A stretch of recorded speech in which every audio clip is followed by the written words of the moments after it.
안녕하십니까. K바디워크랩의 강승모입니다. 정말 오랜만에 유튜브 새로운 영상을 업데이트 하고 있죠. 제가 절대 유튜브 활동에 벌써 의욕이 떨어진 건 아닙니다, 여러분. 뭔가 새롭게 준비하는 게 있어서 제가 좀 똑똑한 사람이면 여러 가지 일을 동시에 할 수 있겠는데, 저도 뭐 노력 팔아서 한 곳에 좀 집중을 해서 한 가지를 끝내야지 이제 또 다른 걸 하고 하는 스타일이에요. 그래서 오랜만에 영상을 올리는 점 사과의 말씀을 드립니다. 최근에 이제 1월 중반이었죠. 업계에 이 시장에 큰 영향을 줄 만한 뉴스가 하나 나왔죠. 근육이나 관절이 아플 때 받는 도수 치료는 건강보험에서 지원하지 않아 환자가 전액 부담하는 비급여 항목이지만, 실손보험만 있다면 10만 원짜리 진료를 받아도 2, 3만 원만 내면 됩니다. 두세 번 정도 받았던 것 같아요. 실손보험에서 보장을 해줘서 받게 되었어요. 실손 처리가 안 됐으면 도수 치료 안 받으셨을 건가요? 네, 안 받았을 것 같아요.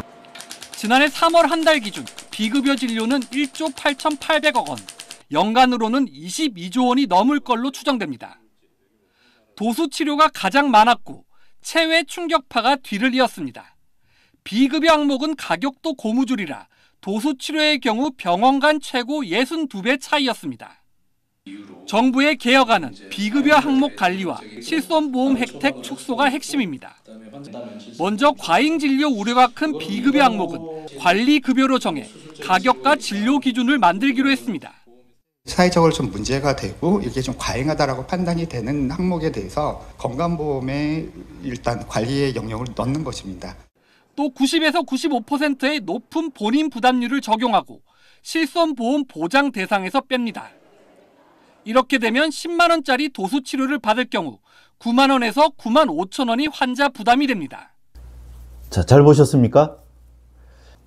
자, 작년 3월에 통계, 한 달 통계만 보면 1,200억 정도가 도수 치료비로 청구가 됐다고 합니다. 그 다음 이제 체외 충격파라는 게 한 700억 정도. 이 두 개 합치면 한 달에 거의 2천억 시장입니다.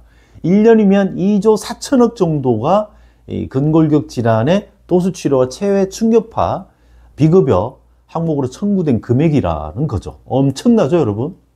자, 이렇게 많은 환자분들이 환자 부담금이 적을 때는 병원에 가서 마사지 받듯이 도수 치료, 의료 쇼핑을 했었습니다.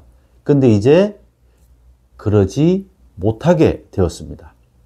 자, 벌써 제 주변의 교육생분들, 물리치료사분들 얘기를 들어보면 벌써 병원에서 앞으로 이제 도수치료 운영 안 하니까 기존의 물리치료, 정통 물리치료로 보직을 바꾸거나 해야 된다라고 통보가 내려진 곳도 있다고 합니다. 제가 운영하는 그 마얀성 카페에도 보면 전국에 도수치료를 하는 병원에서 도수치료사, 그리고 뭐 암암리에 일반 마사지 테라피스트들도 많이 구인을 한 것 같습니다. 구인 광고가 상당히 많이 올라왔었는데 작년 말부터 구인 광고가 뜸해지더니 지금은 거의 올라오지 않고 있습니다. 자, 벌써 의료계에는 소문들이 좀 돌았나 봅니다. 과연 환자 부담금이 늘어난다고 병원에 가서 도수치료를 받는 환자들이 이걸 포기할 것이냐? 저는 아니라고 봅니다. 그러면 어떻게 될 것이냐? 민간 시장이 마사지 시장으로 유입이 될 것이고요.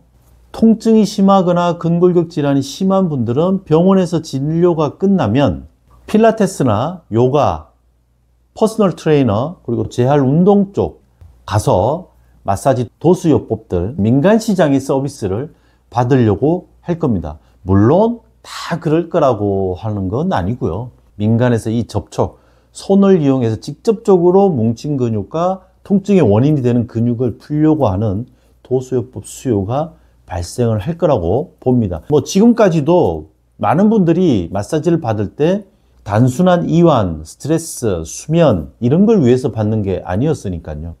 그 다음은 서비스 제공자인 마사지 시장의 테라피스트들은 구성이 어떻게 될까요, 여러분? 이게 이 영상을 시청하시는 분들한테는 가장 궁금하고 걱정하고 준비해야 될 항목인 것 같습니다.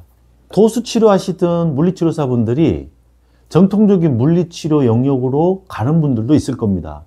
하지만 임상근육학이나 다양한 도수요법들을 공부를 하고 직접적으로 그 원인근들을 찾고 체형을 잡고 관절을 풀고 신경을 건드려서 직접적으로 효과를 내는 도수치료 업무를 보던 분들이 과연 정통적인 물리치료 업무에 즐거움 느끼면서 적응을 할까요?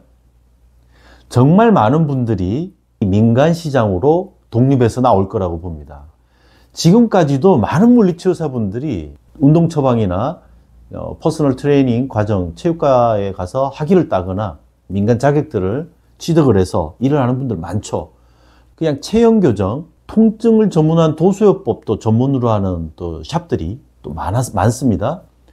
피부 관리 영역으로 가서 조금 펑셔널한 그런 마사지 서비스를 하는 도수치료사분들도 상당히 많습니다. 이게 완전히 물꼬가 터지듯이 시장으로 쏟아져 나올 것이다라고 저는 봅니다.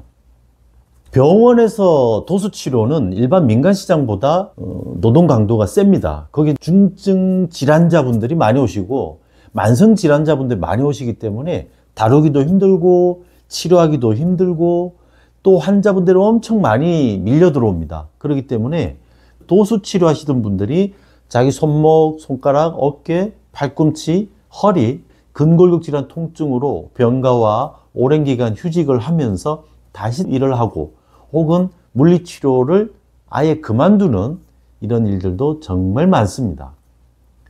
그런데 민간 영역에 들어오면 자기가 잘하면 일한 만큼 수입이 인센티브, 개인 창업을 하면 잘 운영을 한다면 수입이 병원에서 근무하는 것보다 훨씬 많기 때문에 많은 분들이 독립을 해왔고 이번 제도의 변경으로 많은 분들이 민간시장으로 나올 것은 기정사실이다. 받아들이는 게 좋습니다. 자, 그럼 기존에 일하시던 분들 어떤 준비를 해야 될까요? 시장은 점점 더 양극화될 것이다. 어떻게 해요? 전문가, 도수치료나 퍼스널 트레이너, 운동 처방, 재활 분야, 또 체육과나 관련 전공을 했던 또 스포츠의학 전공자, 작업치료사, 유관 전공자들 많습니다. 여기에 도수치료사분들이 이제 물밀듯이 나오게 된다는 거죠. 그래서 점점 더 전문화되고 개인과 업체의 브랜드화되어 있는 곳들의 고객들이 몰리게 될 거다라는 겁니다. 하나는 이 감각장사 영역은 이거하고 상관없이 뭐 선진국이든 인류 역사와 함께 동서고금을 막론하고 지금까지 있어 왔던 시장입니다. 좀 위험한 양면석의 끝에 있는 시장이라고 보는데 어쨌든 여기도 시장이 크게 형성이 돼 있고 없어지지 않을 시장입니다. 자, 여기서 가장 위험한 게 이것도 아닌 중간에 애매하게 마사지를 해오시던 분들입니다. 특히 남자분들은 여성분들에 비해서 생존 경쟁이 크게 요구되는 시장이다 보니까 나름 뭐 독학도 하고 이런 분들이 많으셨을 건데 뭐 통증 마사지니 체형 교정이니 이런 쪽으로 하시던 분들이 많았을 텐데요. 이제 긴장하셔야 됩니다. 여러분, 관련 전공자분들이면 결국 고객들한테 평가를 받으면 되는 거지만 독학 위주로 하셨던 분들은 요번에 재고하셔야지 됩니다.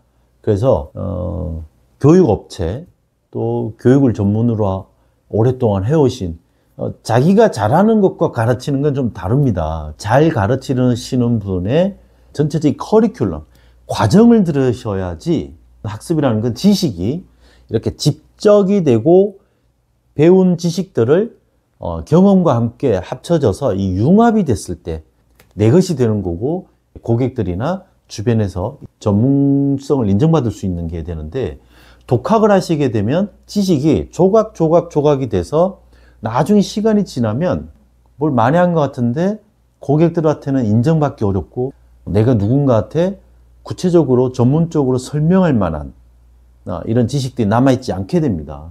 그리고 너무 스킬적으로 교육을 하지 마시고요. 상담, 고객 응대, 마인드셋, 서비스 매뉴얼들 이런 것들도 같이 공부를 하셔야 됩니다. 그러셔야지 퍼스널 브랜드가 자리 잡히게 되고 내 상호가 고객들한테 전문성을 인정받게 되는 거기 때문에 꼭 그런 교육들을 체계적으로 받으시기를 권해드립니다. 도수치료 시장의 변화가 누군가한테는 큰 기회가 되고 누군가한테는 위협이 될 수 있습니다. 교육과 서비스 마인드, 이미지 메이킹 이런 걸 잘 준비를 하셔서 전문가로 인정을 받고 경제적 자유를 누리는데 큰 기반이 되기를 바랍니다. 좋아요, 구독 부탁드리고 다음에 또 뵙도록 하겠습니다. 고맙습니다.